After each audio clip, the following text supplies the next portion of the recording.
नमस्कार, आप देख रहे हैं अपने उत्तराखंड। मैं हूं आपके साथ संदीप तिवारी। उत्तराखंड हाईकोर्ट ने प्रदेश के होने वाले निकाय चुनाव में ओबीसी का आरक्षण तय करने को लेकर दायर जनहित याचिका पर सुनवाई की। बीते दिन हुई सुनवाई के दौरान राज्य सरकार की तरफ से कहा गया कि निकायों में आरक्षण तय करने के लिए उच्च न्यायालय के सेवानिवृत्त न्यायमूर्ति वी.एस. वर्मा की अध्यक्षता में गठित कमेटी की रिपोर्ट के आधार पर राज्य सरकार आरक्षण तय करने के लिए नया विधेयक लाने जा रही है, जिस पर 15 दिनों के भीतर ओबीसी आरक्षण के लिए अध्यादेश जारी कर दिया जाएगा।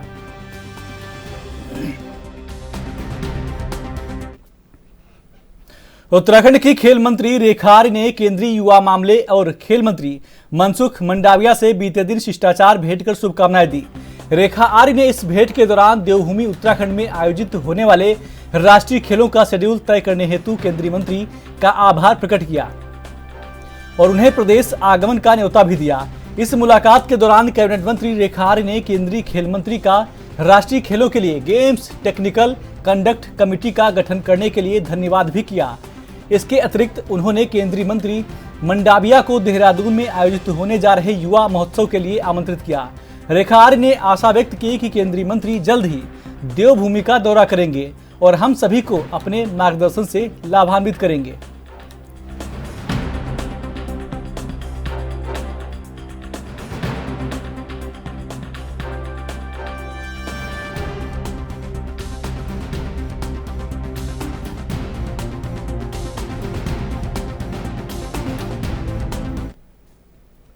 भिकियासैंण में ऊर्जा विभाग बिजली उपभोक्ताओं के घरों में स्मार्ट मीटर लगाने की प्रक्रिया शुरू करने जा रहा। ऊर्जा विभाग का दावा है कि स्मार्ट मीटर लगाने से उपभोक्ताओं को काफी लाभ मिलेगा। वहीं स्थानीय ग्रामीण दीपक बिष्ट का कहना है कि बिजली विभाग किसी भारतीय जनता पार्टी के बड़े कार्यकर्ता को लाभ देने के लिए स्मार्ट मीटर लगाने की प्रक्रिया शुरू कर रहा है। साथ ही उन्होंने कहा कि पानी विभाग ने भी पानी मीटर लगाए थे, जिसकी आपको बता दें कि जिससे फिक्स बिल आता था। मीटर की रीडिंग कभी नहीं ली जाती थी। विभाग बिजली मीटर से नई धांधलीबाजी करने की सोच रहे हैं।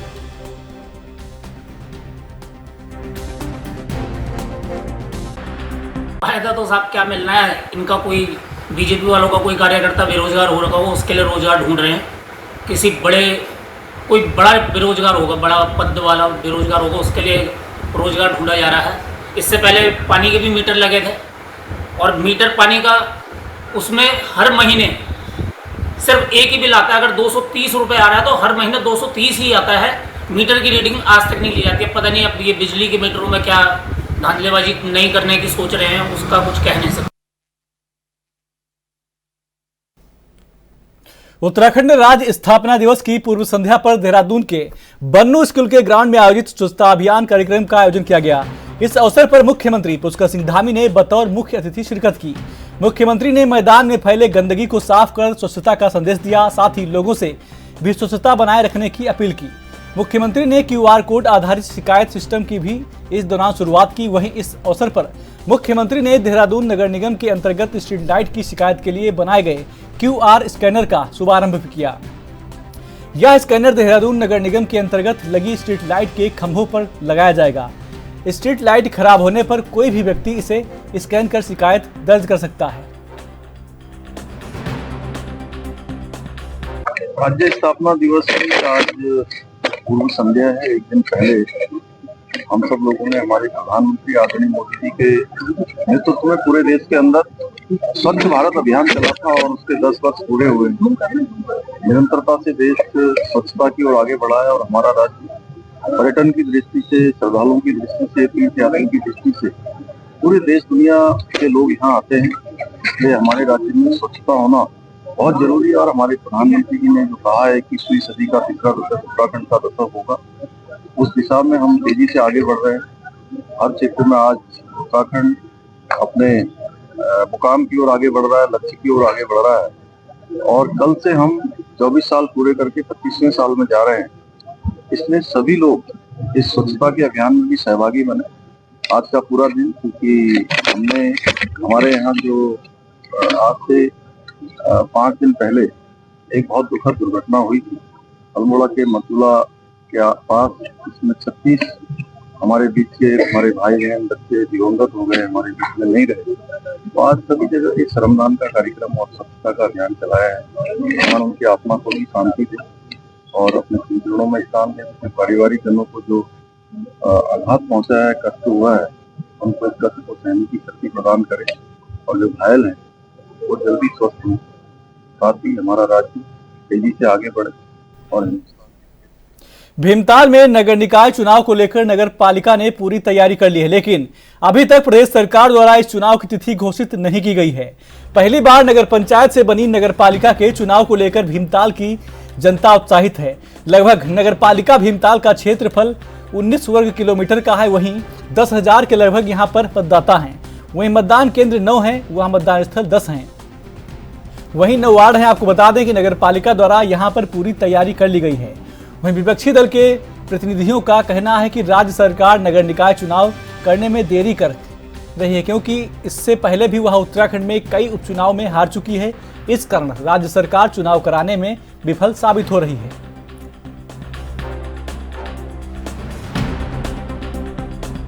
पालिका भीमताल की तैयारी पूरी है, कर्मचारी तैयार हैं और नगर पालिका क्षेत्र लगभग 19 वर्ग किलोमीटर है। इसमें 9 मतदान केंद्र हैं, 9 वार्ड हैं, 9 मतदान केंद्र हैं और मतदान स्थल 10 हैं। लगभग वोटरों की जनसंख्या लगभग 10,000 के लगभग है। मैं जिस प्रकार से राज्य सरकार ने और माननीय विधायक जी ने हमारे क्षेत्र में और राज्य में विकास कार्य किए हैं, उसको देखकर तो सरकार हर समय चुनाव को लेकर तैयारी है और यदि हाईकोर्ट की संस्तुति मिल जाती है तो सरकार हर समय चुनाव कराने को लेकर तैयार है। और जिस तरह विधायक जी क्षेत्र में जाकर जनता की समस्याएं सुन रहे हैं, तो सरकार के पक्ष में ही माहौल बना हुआ है, भाजपा के पक्ष में पूरी तरह से माहौल बना हुआ है। ऐसी सभी जगह विभिन्न क्षेत्रों में देख लो, सरकार इलेक्शन क्यों नहीं कराना चाह रही? सरकार विफल है ना सारे काम में, कुछ कर ही नहीं रही है। अभी केदारनाथ इलेक्शन के चक्कर में अभी देखिए वहाँ भी इनको बुरी तरह मुँह की खानी पड़ेगी, जैसे हमारे बद्रीनाथ और इधर इनको लगा। और अभी निकाय चुनाव सर पे है, कम से कम एक साल से ज़्यादा का समय हो गया, अभी तक ये टालम टोल करने में है। कभी कुछ कभी आरक्षण का मुद्दा उठा रही, कभी कुछ। अभी आप ये तो हाईकोर्ट का थोड़ा सा हम शुक्रिया अदा करना चाहेंगे, थोड़ा वो प्रमुखता से इस मामले को उठा रहा है कि निकाय चुनाव कराओ। कोऑपरेटिव के इलेक्शन होने थे, कोऑपरेटिव के इलेक्शन इनने करे नहीं है, सहकारिता के इलेक्शन। वो भी मैं आज पेपर में देख रहा था, आज भी उसमें इनने डेट बदल दी है कि अब 22 नवंबर को होने थे, अब दिसंबर में डाल रहे हैं। अब और सरकार पूर्णतः विफल है अपने सारे कामों में। आप देख ही रहे हैं, हर चीज़ देख लो, रोजगार का क्षेत्र है या अपना अन्य और भी मुद्दे हैं, सभी कुछ में आप देख ही रहे हैं क्या कर रहे हैं सब। मैं तो चाह रहा हूँ धामी सरकार पूर्णतः फेल हो गई है। अभी छात्र संघ के इलेक्शन होते हैं, छात्र संघ के इलेक्शन इनने कराए नहीं, वो भी इनने टाल दिए हैं। ठीक है। कांग्रेस प्रदेश उपाध्यक्ष सूर्यकांत धस्माना ने मुख्यमंत्री से अल्मोड़ा बस हादसे की जिम्मेदारी तय करने की मांग की है। उन्होंने कहा कि अल्मोड़ा जिले में मारचूला के पास हुए बस हादसे में 3 दर्जन लोगों की मौत व 2 दर्जन से ज्यादा लोगों के घायल होने के जो प्रथम दृष्टया कारण सामने आए हैं, वह ओवरलोडिंग, खस्ता हाल सड़क व क्रॉस बैरियर न होना व समय से एम्बुलेंस न पहुंचना बताया जा रहा है। ऐसे में परिवहन, स्वास्थ्य व सड़क जिन विभागों में आते हैं, उनके मंत्रियों को आगे आकर इसकी जिम्मेदारी लेनी होगी और नैतिकता के आधार पर इस्तीफा देना चाहिए।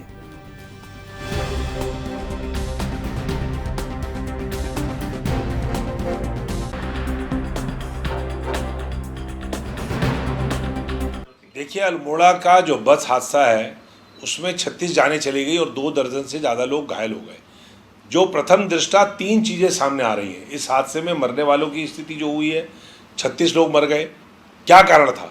सबसे पहला कारण था तो ओवरलोडिंग, दूसरा कारण था सड़क का खराब होना और क्रश बैरियर न होना, और तीसरा जो कारण है वो समय पर एम्बुलेंस, चाहे वो एम्बुलेंस गाड़ी हो चाहे एयर एम्बुलेंस हो।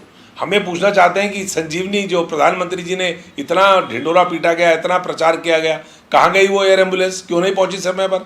आपको एयर एम्बुलेंस नदी के तट पर उतारनी चाहिए थी, जहां पर्याप्त जगह थी। अगर वहां उतर जाती तो शायद कई लोगों की जान बच जाती, अगर उनको सही समय पर उपचार मिल जाता।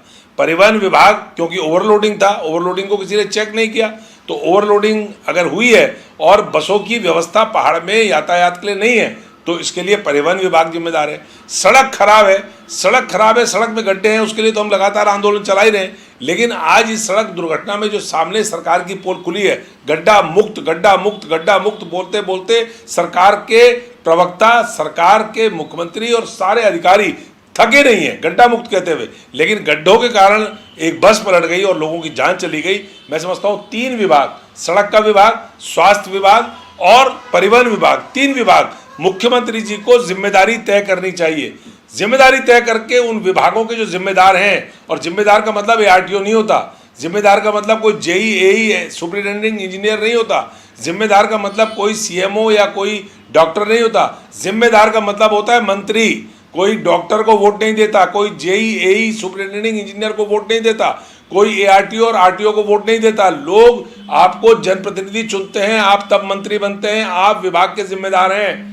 शर्म आनी चाहिए। 850 से ज्यादा लोग इस समय, 1 साल अभी पूरा नहीं हुआ है 2024 को, अभी अक्टूबर का महीना बीता है, नवंबर दिसंबर पूरा है, अभी 2 महीने बाकी हैं और 850 का आंकड़ा पार हो चुका है सड़क दुर्घटनाओं में मरने वाले लोगों का। जिम्मेदारी नहीं लोगे आपको सत्ता से इतना मोह है, चिपके रहोगे आप।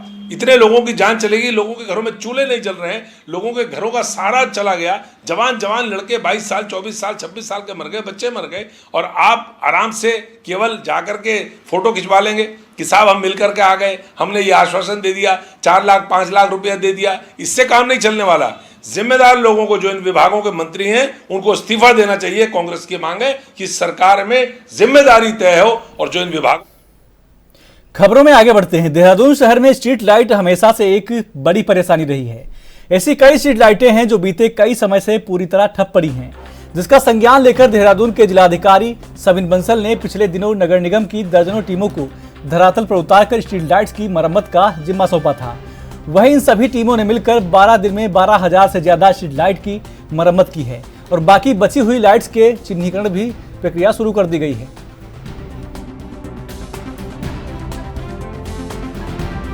देखिए, लगभग 3rd वीक ऑफ अक्टूबर में हमने अपनी जो निगम की टीम्स थी वो धरातल पर उतारी थी, और उसके पश्चात जो अभी तक मेरा डेटा है उसमें लगभग 12 दिन में इन्होंने 12,000 से ज़्यादा लाइट्स रिपेयर की हैं। इसमें हमारे CM हेल्पलाइन, निगम और डिज़ास्टर कंट्रोल लाइंस का डेटा भी सम्मिलित है, प्लस जो हमारे पार्षदों से, कम्युनिटी ग्रुप से, मीडिया के माध्यम से जो जहाँ पर भी बल्क एरियाज हमारे अफेक्टेड थे उनको प्रायोरिटी पे टेकअप किया गया है। अभी भी ये टीम्स अपना वर्क कर रही हैं ग्राउंड पर, और अभी जो हमारी रूटीन मेंटेनेंस की कंप्लेंट्स आती हैं कि कहीं पर किसी एरिया में 10% लाइट्स खराब हैं, 5%, जो स्पोरेडिक वे से रेगुलरली चलता ही रहेगा मेंटेनेंस का काम, अब ये टीम्स उस कार्य को देख रही हैं। जो हमें अभी प्रिलिमिनरी फीडबैक प्राप्त हुआ है, तो जो बल्क एरियाज हैं वो ऑलमोस्ट कवर कर लिए गए हैं। जो लाइट्स की उपलब्धता है, नई लाइट्स की, वो भी निरंतर हमारा साइकिल गतिमान है। अभी भी हमारे इन्वेंट्री में लगभग 1,500 लाइट्स उपलब्ध हैं। तो इट सीम्स कि अभी सिचुएशन थोड़ी सम्मानजनक है, इम्प्रूव्ड है, और जहाँ पर पूरा मोहल्ला, पूरी कम्युनिटी, पूरी सोसाइटी इफेक्ट हो रही थी, अग्रीव्ड थी, तो वैसी स्थिति है। केदारनाथ में होने वाले उपचुनाव के लिए अब करीब 2 सप्ताह का ही समय शेष रह गया है।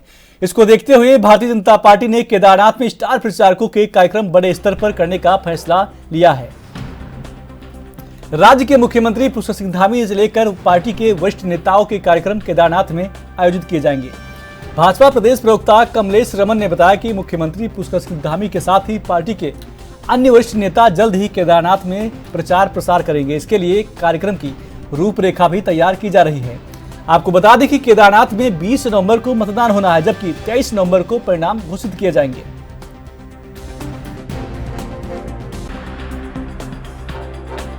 बिल्कुल देखिए, हमारे माननीय मुख्यमंत्री जी से लेकर के तमाम हमारे मंत्री, विधायक और हमारे पार्टी के सभी वरिष्ठ कार्यकर्तागण और नेतागण वहां पर पहुंचे हुए हैं और हमारे कार्यकर्ता वहां लगे हैं। मंडल से लेकर के बूथ से शक्ति केंद्र तमाम सभी पदाधिकारी घर घर जाकर के प्रचार कर रहे हैं और सरकार की योजनाओं को पहुंचाने का काम कर रहे हैं। और माननीय प्रदेश अध्यक्ष जी का 11 तारीख से लगातार जब तक हमारा 20 नवंबर तक चुनाव होगा वो वहीं पर रहेंगे, वहीं पर प्रवास करेंगे और लोगों के बीच में जन संवाद करने का काम करेंगे। माननीय मुख्यमंत्री जी भी वहीं पर अपने कार्यक्रमों की रूपरेखा के साथ साथ वहां कार्य करने का काम करेंगे और हमारे जो संगठन महामंत्री हैं वो भी वहां पर रह करके लोगों के बीच में जन संवाद करके जो हमारी कैंडिडेट है आशा नोटियाल जी के पक्ष में प्रचार करने का काम करेंगे और लोगों से अपील कर रहे हैं, क्योंकि सरकार ने बहुत बेहतर ऐतिहासिक निर्णय लेने का काम किया है। तो जब 20 नवंबर को चुनाव होगा तो भारतीय जनता पार्टी को एक बार फिर वो सीट मिलेगी और हम पूरी मेहनत के साथ में पूरी खबरें और भी छोटा सा ब्रेक।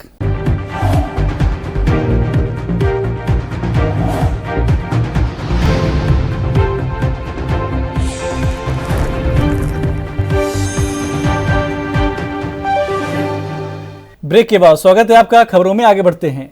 उत्तराखंड में छठ घाटों पर व्रती महिलाओं का जमावड़ा देखने को मिला। छठ व्रतियों ने उदयमान सूर्य को अर्घ्य दिया।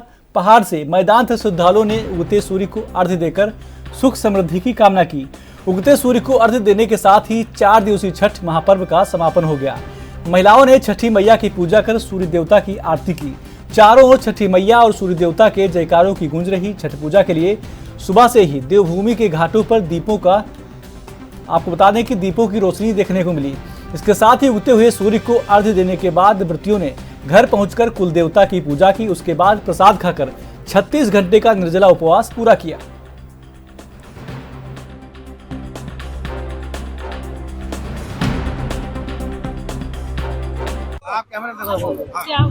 छठ का पर्व है, किस तरह से आप लोग इसे मना रहे हैं? छठ के बारे में बोल रहे हैं ना। छठ बहुत पावन ही त्योहार है, इसे हम हर साल मनाते हैं। छठ मनाते हैं इसलिए कि हमें पुत्र प्राप्ति हो, हमें धन की प्राप्ति हो, जो भी मनसा हो वो अवश्य छठ माता पूर्ण करती है। इसलिए हम हर साल छठ पावन करते हैं। दिनचर्या क्या रहती है? कितने दिन पहले से तैयारी शुरू कर देते हैं आप? 3 दिन पहले से। किस प्रकार से होता है कुछ बताइए। बताओ दीदी, किस प्रकार से होता है? नहाए खाए से आप इसकी शुरुआत करते हैं? शुरुआत होता है ना, लौकी और चने की दाल के साथ, है ना। तो आज मनाया जा रहा है, किस तरह से इसकी शुरुआत आपने की? क्या पूछा भैया आपने? छठ पर्व की शुरुआत हुई है, किस तरीके से इसकी तैयारी मना रहे हो आप? छठ पर्व हम बहुत धूमधाम से मनाते हैं और स्टार्टिंग हमारी होती है लौकी और चने की दाल के साथ और बहुत अच्छे से मनाते हैं, बहुत धूमधाम से मनाते हैं। महत्व क्या है इसका, क्या महत्व है? महत्व ये होता है इसके, जैसे किसी के संतान नहीं होती है उसके लिए छठी माई अगर मन्नत मानो तो उनका पूरा करती है और अच्छे से उनका हर खुशी में वो मतलब हर खुशी पूरी करती है छठ माता। मैट बिछाया गया और फिर उसमें पानी भरा गया है। ये एक तरह से देखा जाए तो बहुत मतलब सुव्यवस्थित कार्यक्रम है। और जो बहनें इसमें अब सर्दी हो जाएगी, कल सुबह इसमें खड़े होंगे तो कितना मतलब ये उनको कष्टदायी लगता होगा, लेकिन उनको ये बिल्कुल भी कष्ट नहीं होता। माता मैं भी लगातार 2-3 वर्षों से जल के अंदर सुबह के समय खड़ा होता हूँ और सुबह तो एक बार ठंडा जरूर लगता है, लेकिन उसके बाद वो पता नहीं क्या माता की कृपा होती है, वो बिल्कुल एकदम सामान्य हो जाता है और बिल्कुल एकदम ऐसा लगता है कि बस ये त्योहार मनते रहें। हम सभी सनातनियों से सभी से यही कहना चाहूंगा, चाहे देश में है चाहे विदेश में है, अपने त्योहारों को उत्साह पूर्वक मनाइए और ये संदेश दीजिए कि ये भारत ये जो है ये त्योहारों का देश है। समय समय पर यदि किसी परिवार में कोई दुर्घटना हो जाती है तो इन त्योहारों के माध्यम से हमारे लोग उस जो शौक होता है उससे बाहर आते हैं। देहरादून में मुख्यमंत्री पुष्कर सिंह धामी ने स्वच्छ भारत अभियान कार्यक्रम में भाग लिया। मुख्यमंत्री पुष्कर सिंह धामी ने कहा कि प्रधानमंत्री मोदी के नेतृत्व में पूरे देश में स्वच्छ भारत अभियान चल रहा था और उसके 10 वर्ष पूरे हो गए हैं। आपको बता दें कि देश निरंतरता से स्वच्छता की ओर आगे बढ़ा है। पूरी दुनिया के लोग यहाँ आते हैं, इसीलिए राज्य में स्वच्छता होना बहुत जरूरी है। प्रधानमंत्री मोदी ने कहा है कि 21वीं सदी का तीसरा दशक उत्तराखंड का दशक होगा और उस दिशा में हम तेजी से आगे बढ़ रहे हैं। आज उत्तराखंड हर क्षेत्र में अपने लक्ष्य की ओर आगे बढ़ रहा है।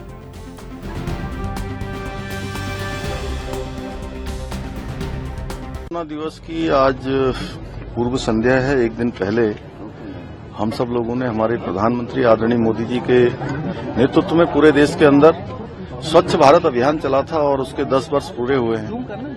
निरंतरता से देश स्वच्छता की ओर आगे बढ़ा है और हमारा राज्य पर्यटन की दृष्टि से, श्रद्धालुओं की दृष्टि से, तीर्थयात्रियों की दृष्टि से पूरे देश दुनिया के लोग यहाँ आते हैं। इसलिए हमारे राज्य में स्वच्छता होना बहुत जरूरी है और हमारे प्रधानमंत्री जी ने जो कहा है 21वीं सदी का तीसरा दशक उत्तराखंड का दशक होगा, उस दिशा में हम तेजी से आगे बढ़ रहे हैं। हर क्षेत्र में आज उत्तराखंड अपने मुकाम की ओर आगे बढ़ रहा है, लक्ष्य की ओर आगे बढ़ रहा है और कल से हम 24 साल पूरे करके 25वें साल में जा रहे हैं। इसलिए सभी लोग इस स्वच्छता के अभियान में भी सहभागी बने। और केदारनाथ उपचुनाव के लिए कांग्रेस ने विधानसभा ब्लॉक और सेक्टरवार चुनाव संचालन समितियां गठित कर दी हैं। इन समितियों में पार्टी के वरिष्ठ नेताओं को जिम्मेदारी सौंपी गई है। प्रदेश कांग्रेस अध्यक्ष करण माहरा ने विधानसभा प्रभारी और विधायक विक्रम सिंह नेगी के आग्रह पर चुनाव संचालन समितियों का गठन किया है।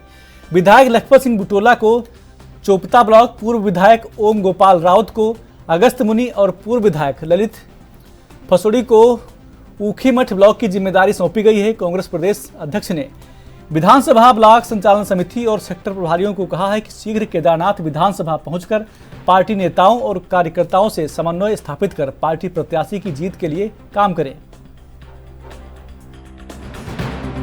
देखिए, केदारनाथ उपचुनाव में कांग्रेस की स्थिति बहुत संतोषजनक है, बहुत कंफर्टेबल स्थिति में हम लोग वहां पर हैं। लेकिन चुनाव को और ज्यादा धार देने के लिए, अच्छा समन्वय स्थापित करने के लिए, बूथ कमेटियों के मैनेजमेंट के लिए कई लोगों को महत्वपूर्ण जिम्मेदारी दी गई है। इसमें हमारे जिलाध्यक्ष को जिम्मेदारी दी गई है। हमारे तमाम जो जिलाध्यक्ष हैं, चाहे वो कर्णप्रयाग के हों या हमारे रुद्रप्रयाग के हों, यहाँ के हमारे जिलाध्यक्ष समेत कई इसमें गणमान्य हमारे नेता हैं, जिनको किसी को अलग ब्लॉक की, अगस्त मुनि ब्लॉक की दी गई है, किसी को चोपता की दी।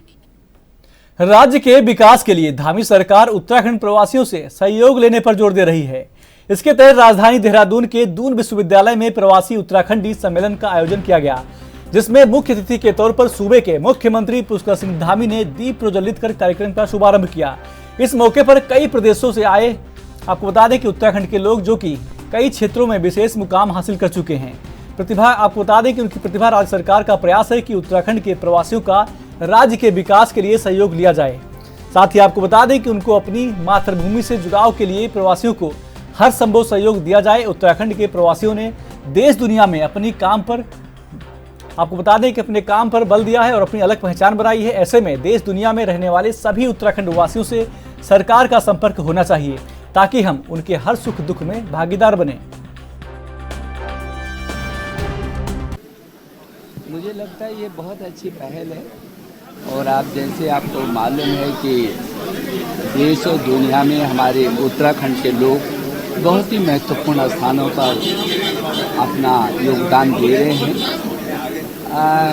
वो जो लोग जहाँ जहाँ हैं, यदि वो सभी लोग अपने यहाँ उत्तराखंड में अपने अपने गाँव में एक बार आ जाएं, अपने घर को संभाल दें, अपने गाँव को व्यवस्थित कर दें, अपना योगदान दें, तो मुझे लगता है कि अभूतपूर्व परिवर्तन आएगा। वो यहाँ के सामाजिक, सामरिक, सांस्कृतिक इन जो हमारी परंपराएं हैं, जो हमारी सभ्यता है और जो परंपरा और हमारी संस्कृति वो पूरी दुनिया के लिए है और दुनिया में जो हमारे लोग अपना स्थान बनाए हुए हैं, तो इसका समन्वय बहुत ज़रूरी है।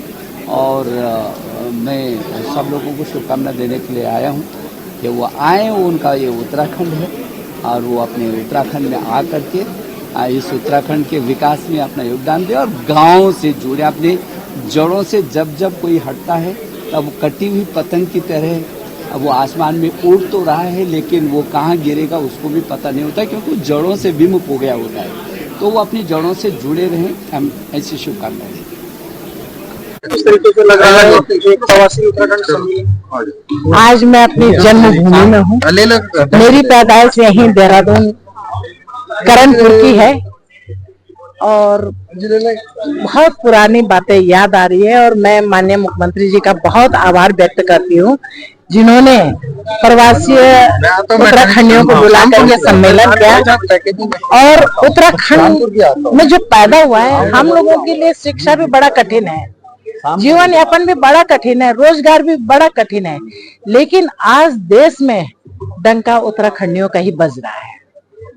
चाहे वो सेना में सीडीएस हो, चाहे डोभाल जी हो, धसवाना जी हो, लोहानी जी हो, जो आज भारत सरकार में बहुत बड़े मुकाम पे हैं।